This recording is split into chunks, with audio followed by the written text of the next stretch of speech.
Our host, Donna recently met Scott Goldberg through their mutual love of music and parrots. After their visit, Donna discovered that Scott had recovered from a bad car accident, only to be T-boned in a second life-threatening car accident. After 2 grueling, separate, long stretches of rehabilitation, he now is very glad that his family and friends have helped him to feel that life is worth living again. We will learn more about Scott Goldberg's current activities and hobbies as he meets with On the Move.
Hi, I'm Donna with On the Move, and I'd like to welcome our very special guest, Scott Goldberg. Welcome, hey, Donna. Scott.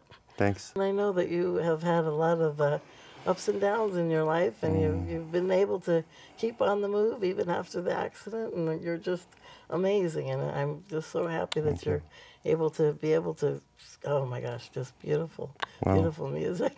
I didn't think I'd play again. I actually just started playing again last month. Yeah. Yeah, Wow. I had played maybe twice before that, but I hadn't played for about 2 years. Yeah, wow.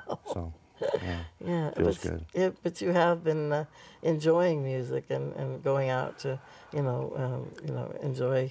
Yeah, just it. recently. Right. You know, when I was recovering from the last accident, the thing that kept me going, aside from my wife, my son, you know, my friends, was a friend of mine on the music website that I'm the recording expert on, offered me a job to host a radio show. Oh, cool. So I got to bring on really great people. I brought on John Lennon's producer. I brought on Aaron Dickens from Manhattan Transfer, and a whole bunch of other really great people. And that kind of kept me alive.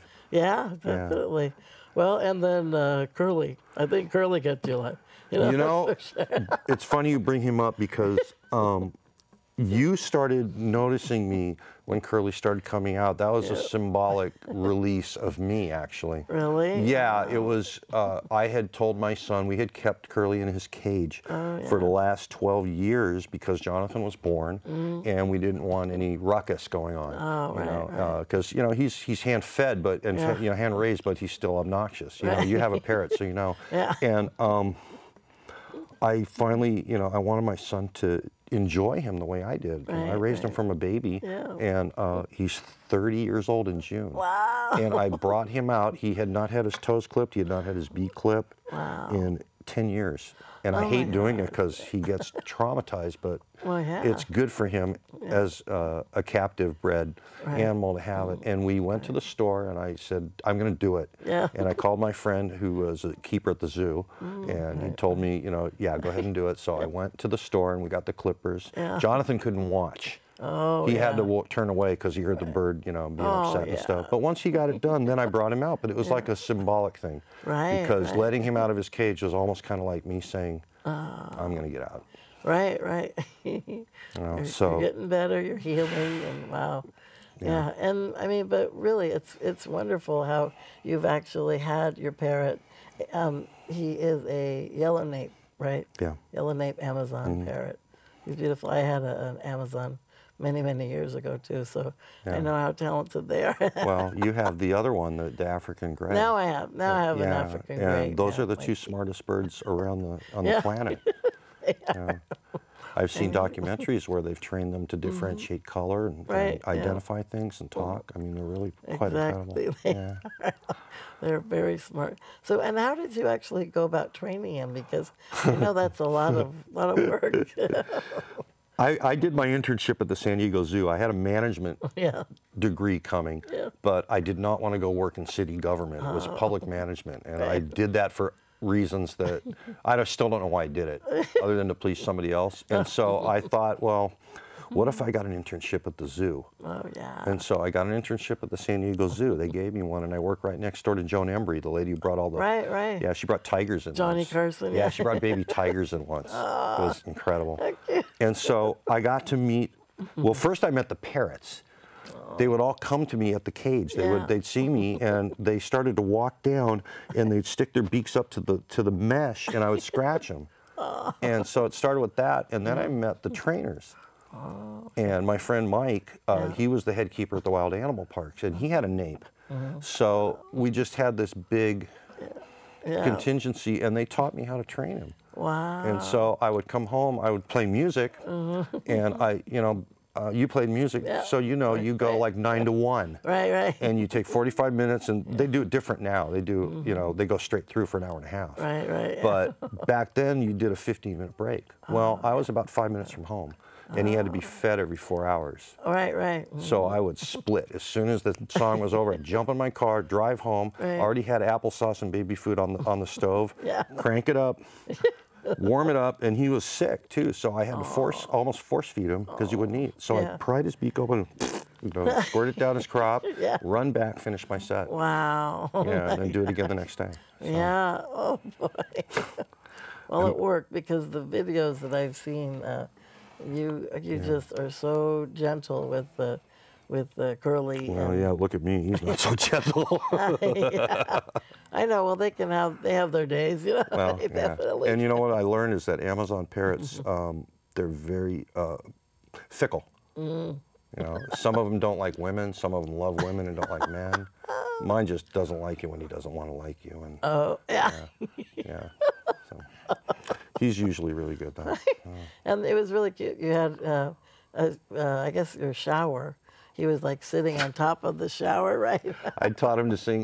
Do you remember Bugs Bunny when April showers? And Bugs Bunny's under the waterfall, and then I think it's Black Jacques Shellac. He stops it, but he's singing Al Jolson. April showers. So I taught him to do that, and he still does little bits of it. And so I put him up in the shower, and that's how you bathe them too. Oh yeah. Or you get the squirt bottle, and he'll raise his wings up. And, exactly, fluff up their feathers. Yeah. And they get all pretty. Yeah, they love it. Yeah. Well, they're good at preening their feathers, he'll preen you too. Yeah.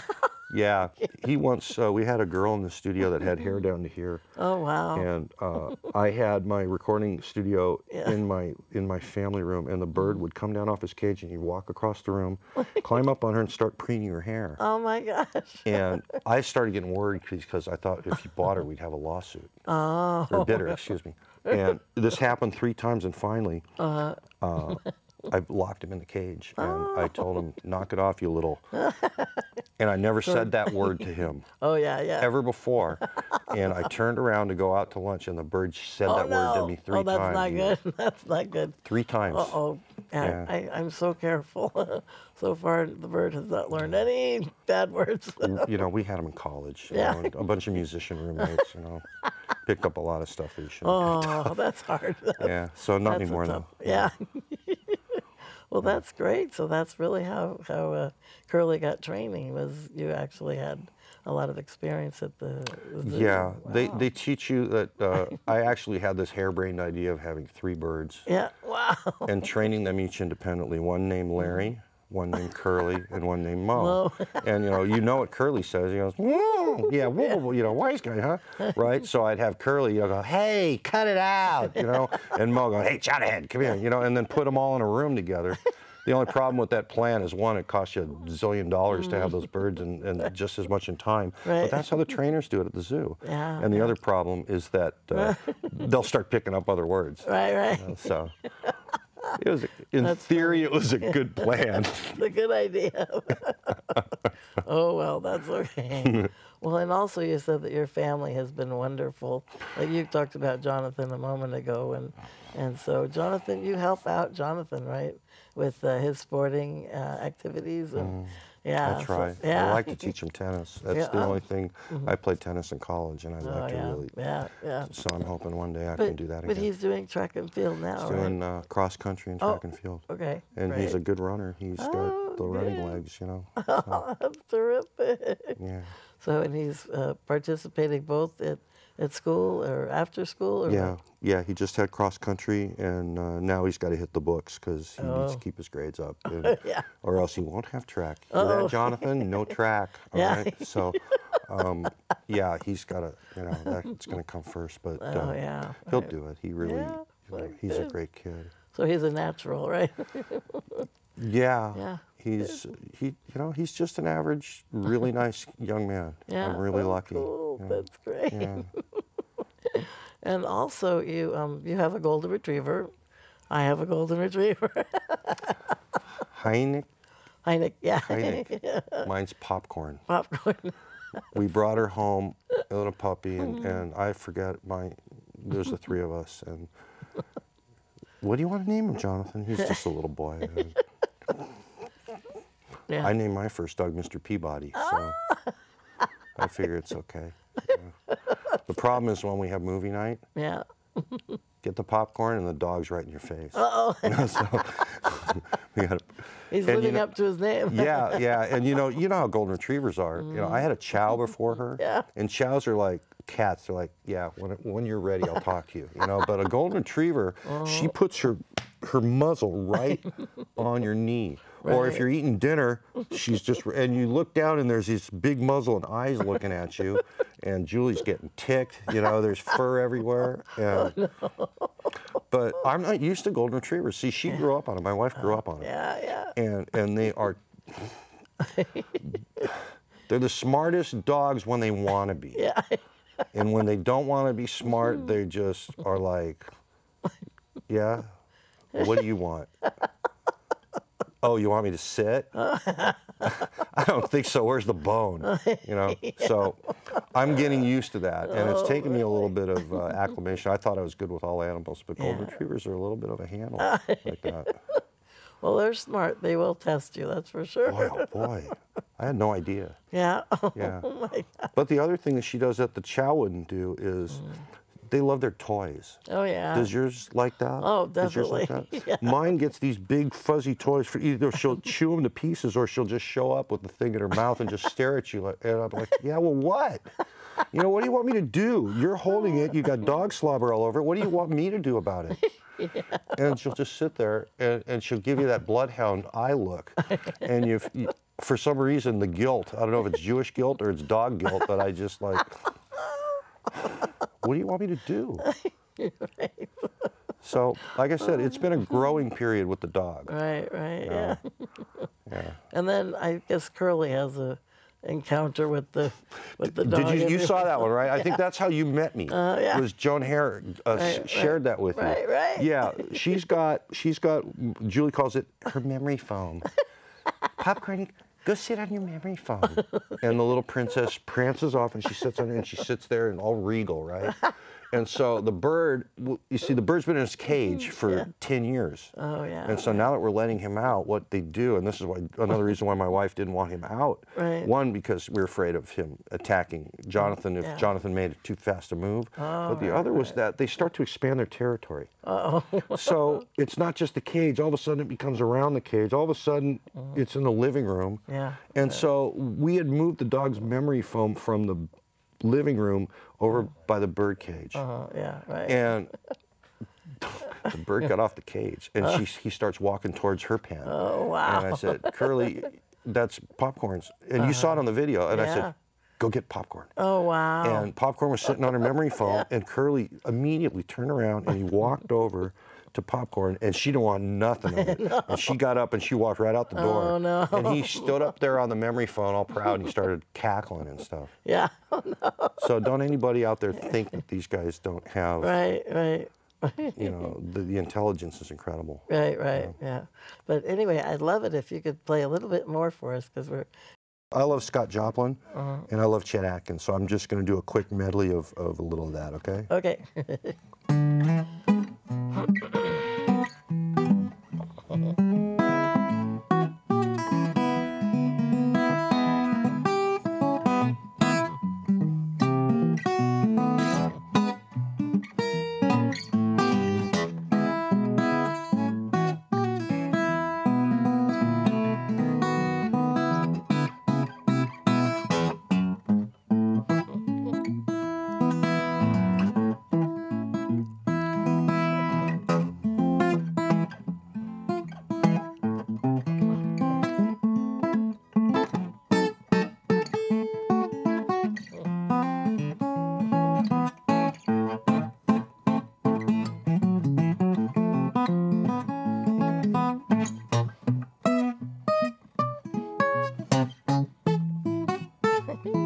Great.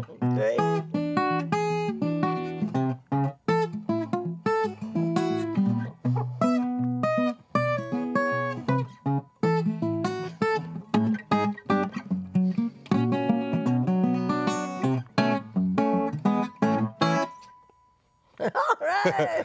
That's wonderful. There's more sections, but we'd be here for another 5 minutes. Yeah. I love this one. The last section is.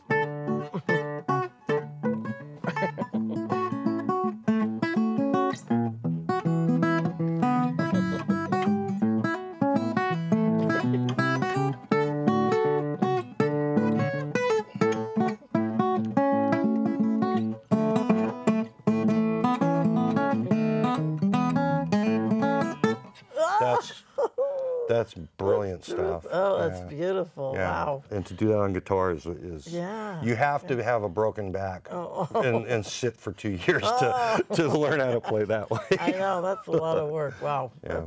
Very time consuming, I can imagine. Gosh. Yeah. And if anyone wants to get in touch with you, how can they do that?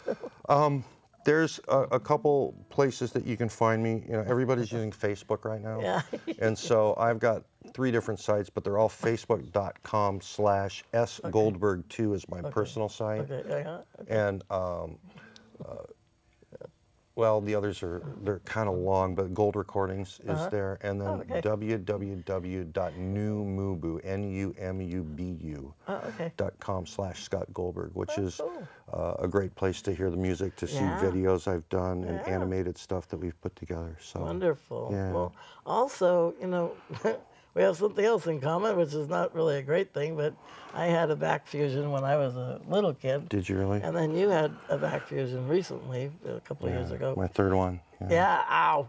Well, it doesn't feel good, that's for sure. No. But I'm sure, you know, with the support of your family and your wife, and it's I'm sure been really wonderful. I don't know how I've been able to to keep it. You know, I'm lucky to be alive, and I'm lucky to have a family still. Yeah. And then our friends Joan and Ron here, they've been really great for us too.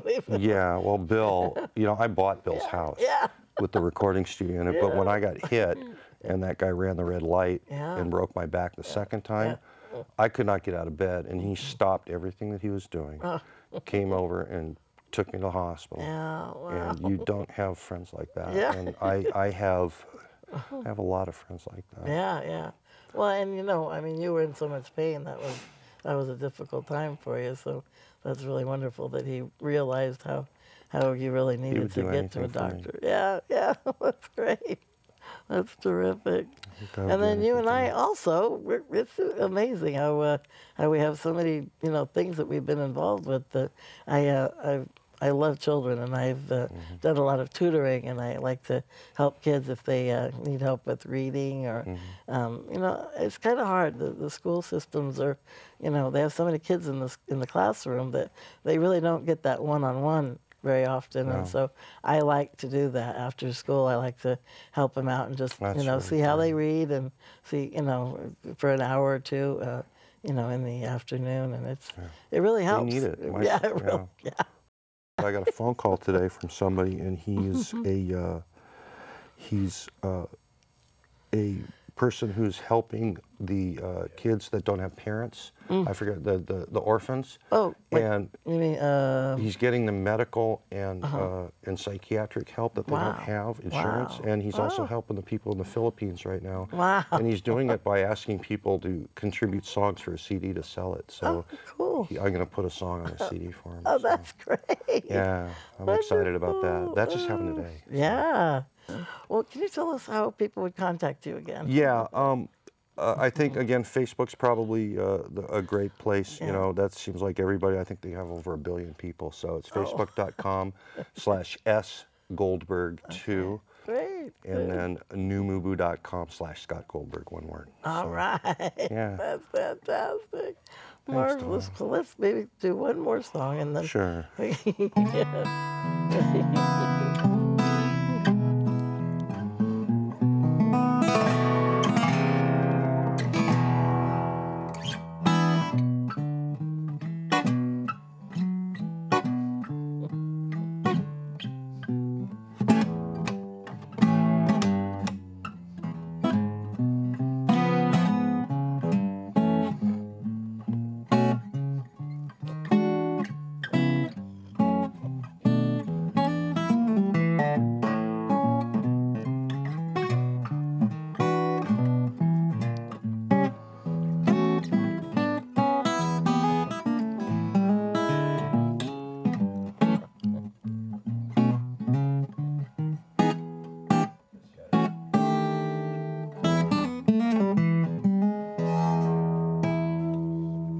That is gorgeous. Wow. So some blues. Yeah. I love the blues. I've been playing all week. I've been sitting in at all the blues jams and just trying to get my mojo back.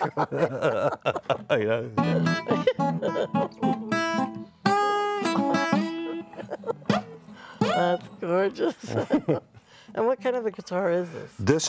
This I borrowed from my friend today. This is an acoustic steel, of course. It's Koa back and sides. And my friend Keith Holland at the Woodshed, Keith Holland Guitar Hospital, loaned this to me, which is really nice. Beautiful. I gave my Martin on collateral, though. Oh, yeah.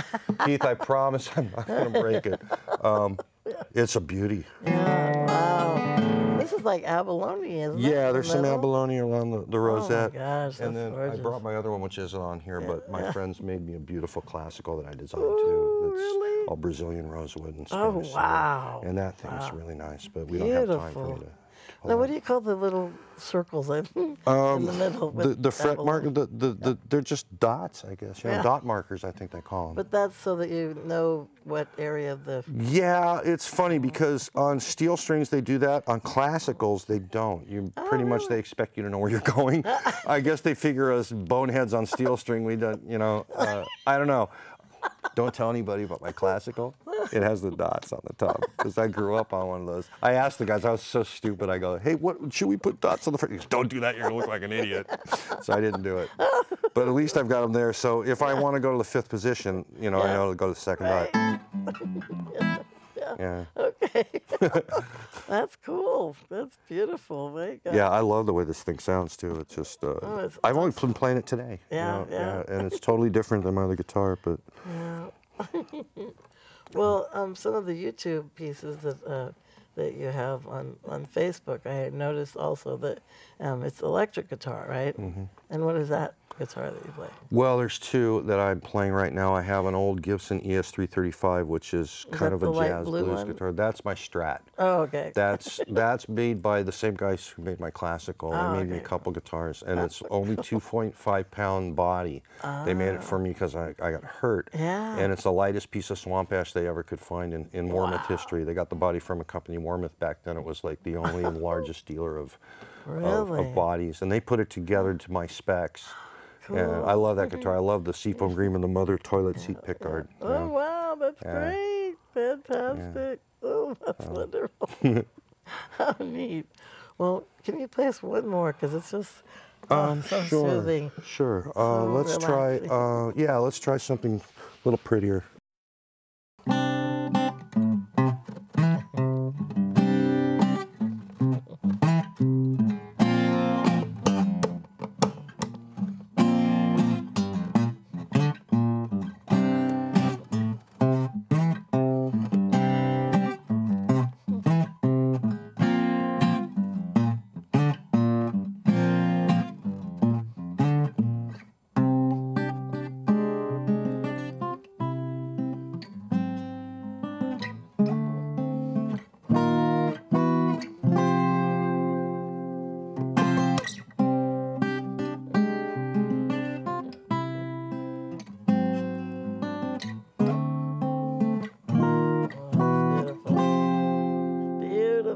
Scott, I want to thank you so very much. That was so beautiful. Thank you. And thank you so very much for joining us. Until next time, I'm Donna Yeager with On the Move. Have a fantastic day.